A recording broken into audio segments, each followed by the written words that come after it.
இன்றைய வானிலை தகவல். தமிழகம், புதுவை மற்றும் காரைக்கால் பகுதிகளுக்கான தினசரி வானிலை அறிக்கை.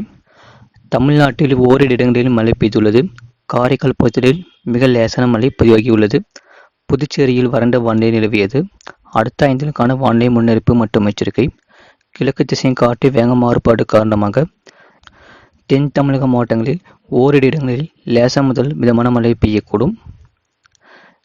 கடந்த மாவட்டத்தில் பதிவான மழையளவு: ராமநாதபுரம் மாவட்டம் கடலாடி, தூத்துக்குடி, ராமநாதபுரம் மாவட்டம் வாலிநோக்கம், திருவாரூர் மாவட்டம் நீடாமங்கலம், ராமநாதபுரம் மாவட்டம் ராமநாடு தலா 3 சென்டிமீட்டர் பதிவாகியுள்ளது. தூத்துக்குடி மாவட்டம் குலசேகரப்பட்டினம், தூத்துக்குடி மாவட்டம் திருச்செந்தூர், கன்னியாகுமரி மாவட்டம் மற்றும் நாகப்பட்டினம் மாவட்டம் தலைஞாயிறு, திருநெல்வேலி மாவட்டம் மூலங்கரைப்பட்டி, திருநெல்வேலி மாவட்டம் நாலுமூக்கு, திருநெல்வேலி மாவட்டம் மாஞ்சோலை தலா 2 சென்டிமீட்டர் பதிவாகியுள்ளது.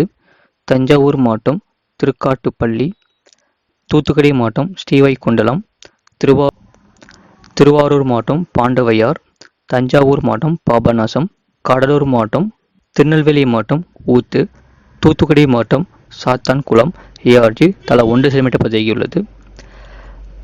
அதிகபட்ச வெப்பநிலையானது ஈரோட்டில் 35.6 டிகிரி செல்சியஸ் பதிவாகியுள்ளது மற்றும் குறைந்தபட்ச வெப்பநிலையானது நாமக்கல் மாவட்டத்தில் 19.5 டிகிரி செல்சியஸ் பதிவாகி. சென்னை மற்றும் புறநகர் பகுதிகளுக்கான வானிலை அறிவிப்பு. அடுத்த 48 மணி நேரத்திற்கு பொதுவாக வானம் தெளிவாக காணப்படும். அதிகபட்ச வெப்பநிலை 33 முதல் 34 டிகிரி செல்சியஸ் மற்றும் குறைந்தபட்ச வெப்பநிலை 22 முதல் 23 டிகிரி செல்சியஸ் அளவில் இருக்கக்கூடும். மீனவர்களுக்கான எச்சரிக்கை: குமரிக்கடல் பகுதிகளில் சூறாவளி காற்று மணிக்கு 40 முதல் 45 கிலோமீட்டர் வேகத்திலும் இடையிடையே 55 கிலோமீட்டர் வேகத்திலும் வீசக்கூடும். மேற்குறிப்பிட்ட நாட்கள் குமரிக்கடல் பகுதிகளில் சூறாவளி காற்று மணிக்கு 40 முதல் 45 கிலோமீட்டர் வேகத்திலும் இடையிடையே 55 கிலோமீட்டர் வேகத்திலும் வீசக்கூடும்.